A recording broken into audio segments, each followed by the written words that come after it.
Berarti kalau guru mengajar memakai metode diskusi, di sana nanti guru saling berkomunikasi dengan murid melalui diskusi. Nah itu. Kalau misalkan metode istiqro'iyah ini yang akan nanti akan jelasin, bagaimana caranya? Yang pertama, guru akan memaparkan tentang contoh terlebih dahulu. Jadi misalkan nanti belum memberikan makna atau pemahaman kepada si pendengar. Jumlah mufidah itu yang pertama harus ada lafaz, al-lafzu. Harus ada ucapan, lafaz yang diucapkan. Lafaz yang diucapkan harus ada. Mungkin beda lagi, mungkin nanti ada yang nanya bagaimana jika orang yang tidak bisa berbicara, misalkan ini Ra'aitu misalkan Muhammadan. Nah, ini Ra'aitu Muhammadan. Nanti kalau misalkan teman-teman mungkin sebagian udah ada yang berpikiran tentang nahwu dan sorof ini, bakal bisa membedakan nanti bagaimana kenapa yang asalnya Muhammadun ini bisa diubah menjadi Muhammadan. Mungkin sedikit kita kasih tahu ya, ini misalkan jadi masjidun. Jadi gimana? Masjidun. Nah, ini bisa disebut sebagai contoh isim. Karena fiil itu tidak bertanwin. Kemudian ada lam. Kalau misalkan tadi akhirnya diubah huruf jar, kita misalkan tambahin lagi al-masjidu. Ini. Jadi kalau misalkan ada alif lam dalam kalimat atau dalam satu huruf atau dalam satu ini, maka bisa disebut alif lam ini menjadi contoh dari atau menjadi tanda dari isim. Tanda dari isim. Kemudian yang terakhir huruf sumpah. Yang biasanya dalam orang-orang Indonesia misalkan ketika dia difitnah berbohong oleh teman-temannya, dia biasanya untuk membela dirinya sendiri dia menggunakan kalimat sumpah, misalkan demi Allah, misalkan demi Allah abi itu. Kan ada fi'il. Kalau fi'il apa? Kerja. Yang terakhir ada huruf. Misalkan. Nah, kita harus memahami terlebih dahulu tentang ketiga komponen ini. Dalam bahasa Arab, kalau misalkan dalam bahasa Indonesia ada apa aja biasanya? Predikat. Nah, itu kalau misalkan dalam bahasa Indonesia. Kalau misalkan dalam bahasa Arab itu disebut dengan isim, fi'il, sama huruf. Bagaimana cara kita mengetahui mana itu isim, mana itu fi'il, mana itu huruf? Ada yang bisa membedakan mungkin? Coba. Bagaimana cara membedakan antara isim, fi'il, dan huruf? Isim adanya tanwin. Adanya tanwin, terus? Adanya alif lam, ya bagus. Terus Tanwin, alif lam, terus huruf? Dan satu lagi huruf qasam atau huruf sumpah. Ada 4. Kalau misalkan isim ini, untuk mengetahui isim kita dahulu yaitu yang pertama yaitu huruf jar. Ini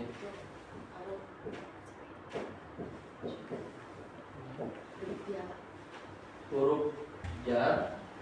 Yang kedua yaitu tanwin. Tadi alif lam. Yang terakhir tadi apa? Huruf sumpah atau qasam. Sumpah.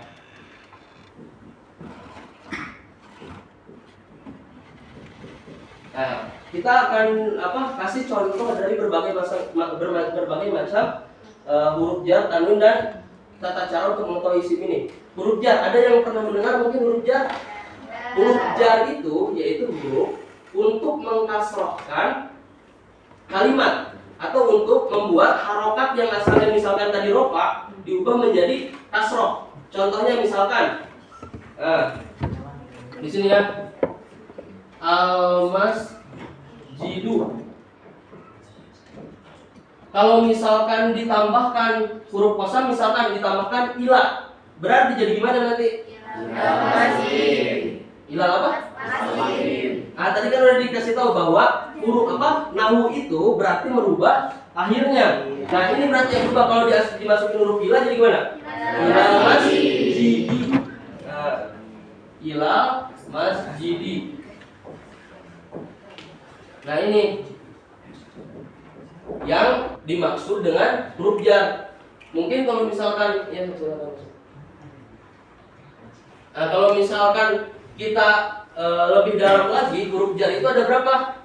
Ada 9, banyak. Jadi kita nggak usah semuanya untuk diketahui, kita cukup satu contoh saja. Misalkan ila. Jadi kan tadi nahu itu merubah akhir kalimat yang asalnya al masjidu, yang harokatnya doma ini, ketika kemasukan ya silakan.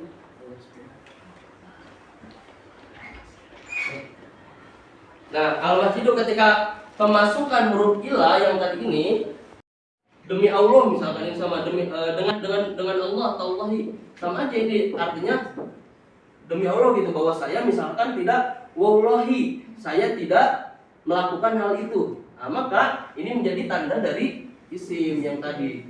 Kemudian fi'il.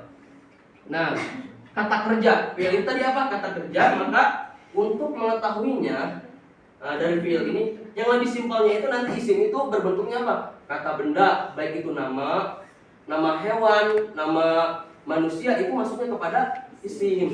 Nah, kalau fi'il yaitu kata kerja seperti menolong, memukul. Ini tadi kata kerja.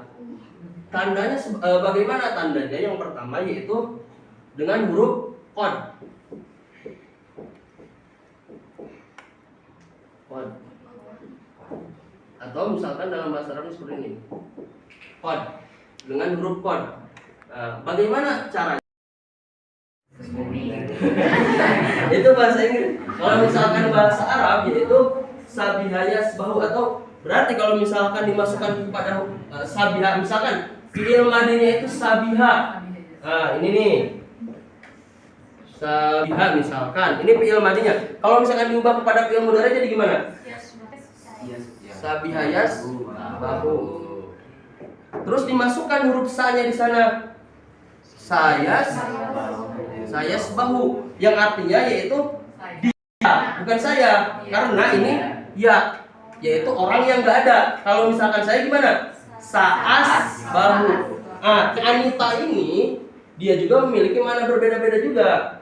Kalau misalkan a itu untuk saya. Kalau misalkan nun untuk nun itu siapa? Untuk kami atau keseluruhan kita. Kalau misalkan dianya laki-laki atau perempuan? Laki-laki. Kalau misalkan tak, ini untuk apa? Untuk perempuan. Tadribu misalkan berarti dia perempuan. Kalau yadribu berarti ini. Kalau misalkan huruf yaitu malayasluhu ma'ahu dalil ismu, itu tidak ada dari tanda isim atau fi'il, atau misalkan jadi tidak bisa diartikan gitu. Kalau misalkan fi'il kata kerja, kalau kan huruf tidak ada artinya gitu. Jadi bukan nama benda, bukan suatu kata kerja, jadi ini cuma huruf biasa gitu. Cuma ini juga sangat mempengaruhi dalam perubahan pada jumlah mufidah ini. Nah, coba sekarang yang terakhir kita bentuk suatu jumlah mufidah atau suatu kalimat yang memiliki jumlah mufidah. Siapa yang bisa mungkin dalam bahasa Indonesianya terlebih dahulu? Ada yang ingin mencoba dalam bahasa Indonesia? Misalkan saya ingin makan di kantin. Apa bahasa Arabnya? Saya apa? Ana. Kita sedikit-sedikit ya. Saya ingin itu apa bahasa Arabnya? Uridu. Aroda yuridu berarti uridu. Uridu. Makan apa makan? Akalaya ulu. Ana uridul akla misalkan. Uridul akla di kantin. Kantin apa? Fil maqsad.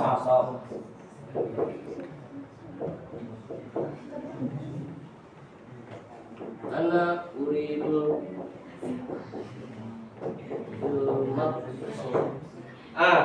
ini apakah ini udah masuk jumlah mufidah atau bukan? Udah belum? Udah. Yang pertama yaitu ada di sini mana di antara ke apa? Ya di antara kalimat ini mana yang berbentuk kalimat isim?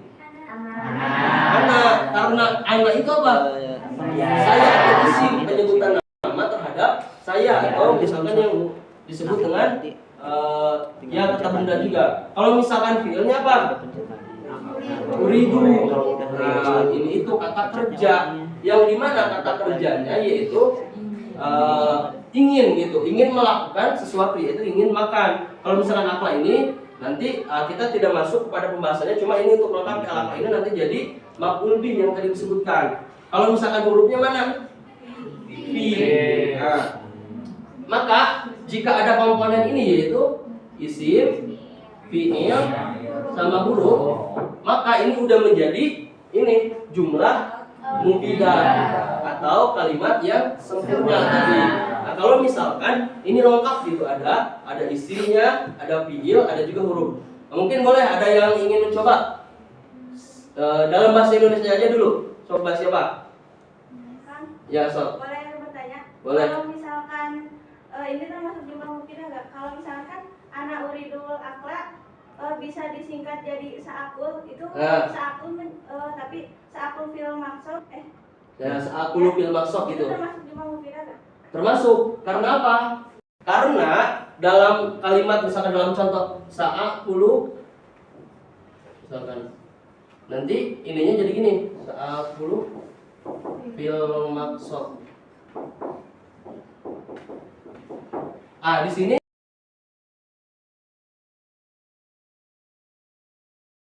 kalau misalkan ini tadi mengandung apa? Isim, fiil, dan huruf. Nah, mungkin segitu saja yang bisa akan sampaikan.